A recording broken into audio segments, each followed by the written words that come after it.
अनजान आदमी जिसने हवेली में रुकने का फैसला किया था, अब वह आत्मसमर्पण से हवेली के अंदर के रहस्य को सुलझाने में जुटा था। उसने पुरानी किताब में दी गई जानकारी को ध्यान से पढ़ा और हवेली के रहस्य का पता लगाया। कुछ दिनों तक वह हवेली में रहकर उसके अंदर के गहराई में खोज करता रहा। उसने सभी कोनों को चेक किया, हर कमरे को खोला, लेकिन रहस्य उसे धीरे धीरे समझ में आने लगा।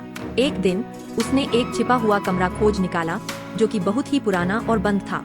उसने धीरे से दरवाजा खोला और अंदर देखा। कमरे में एक पुरानी संगीत संग्रहालय था, जिसमें पुरानी रिकॉर्ड्स, गिटार, वायलिन और अन्य संगीत आइटम्स थे।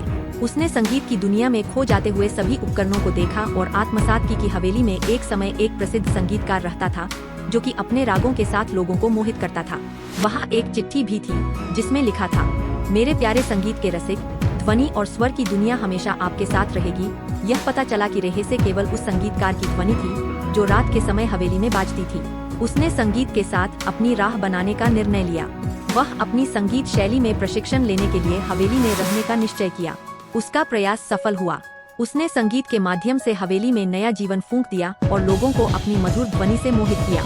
हवेली में सुख और शांति की वापसी हो गई, जो कभी किसी के बस की बात नहीं थी। इस रात की चुप अब संगीत की मधुर ध्वनि में ही लुप्त हो गई। अब हवेली में हर रात खुशियों और संगीत की मिठास ही छाई रहती थी।